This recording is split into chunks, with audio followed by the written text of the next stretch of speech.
A couple of weeks ago, I received a letter that changed my life, certainly changed the course of my life in politics. And I'm going to read you that letter now and let you know that the author of it is sitting across from me. It reads, "My name is Philip Turney. I am 77 years old today. On June 8th, 1967, I was just 20 years old when the gallant crew of the USS Liberty was savagely attacked. Our American flag was proudly flying on our ship in the Mediterranean Sea that day.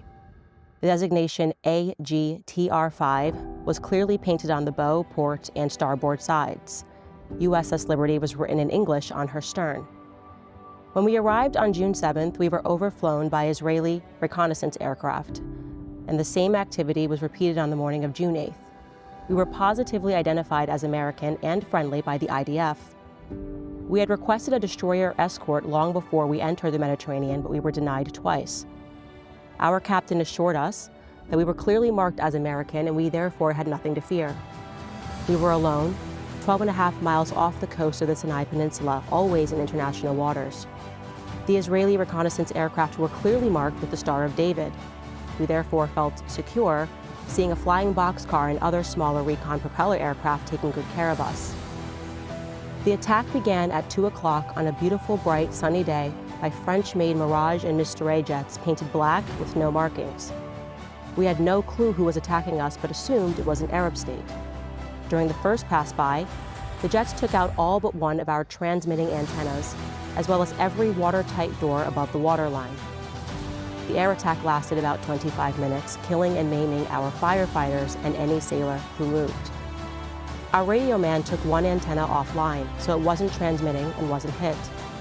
He ran a long wire to it, and the SOS went out to the 6th Fleet. It was even picked up as far away as Vietnam. Rockstar, Rockstar, under attack by an unknown jet aircraft. Help us, help us. Captain Tully, skipper of the USS Saratoga, sent jets to come to our aid. Before the jets hit the horizon, they were recalled by Secretary of Defense Robert McNamara. Captain Engen of the USS America and Tully relaunched more aircraft to aid us. They were also recalled, this time by Lyndon Baines Johnson himself. He said, quote, "I don't care about a few dead sailors. I will not embarrass my ally, Israel. Return to base immediately," end quote. How did he know who was attacking us if we did not? We were set up by our own government to let a foreign government have their way with us. The IDF even dropped napalm on the bridge of our ship. How low they would go, we would soon find out. 3 motor torpedo boats headed our way, and one torpedo hit our starboard side. We saw the Star of David on the boats. They were there to sink us. The attack continued for another hour and a half. Attacking jet aircraft destroyed all but 3 of our life rafts, which we had put overboard. We were going to place our most seriously wounded in them so that they would have a chance at life. But the IDF would have none of that. They shot 2 of them out of the water and took one aboard their boats as a trophy of the kill. They continued shooting and killing my mates. They left and we thought that it was over, but it wasn't.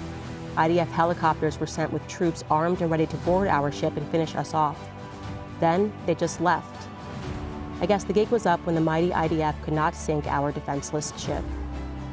When it was all done, there were over 821 rocket and cannon holes and over 5,000 armor-piercing bullets riddling the ship. Napalm was burning us up, and a 40 by 40-foot torpedo hole was in her side, causing the ship to list badly to our starboard side. We then waited 17 hours for help. I guess they hoped that we would sink that night. Help was only 40 minutes away from us, but they left us out alone to die. When the USS America and the USS Davis arrived to help us, they took our wounded to care for them. Their wounds were so horrific, words cannot explain. Admiral Kidd boarded our ship a few days later, and the cover-up immediately began. We were ordered to never speak of the attack to anyone, not even with one another. Penalties would be fines, imprisonment, or worse, and we all knew that worse meant death. We had been treated like garbage for the last 57 years. Congress has been bought and paid for, with the exception, over the years, of a few brave lawmakers. Their names are Representatives Pete McCloskey, Paul Finley, and Jim Traficant. As the courageous Rep. Thomas Massey has noted, all Republican members of Congress except for him have AIPAC handlers. We can assume this is also true of nearly all Democrats. We are the most decorated ship in naval history for a single engagement. I believe God saved us that day to allow us to communicate the truth of this attack to leaders like you. We give all power to Jesus Christ. We are just his servants that horrible day and now.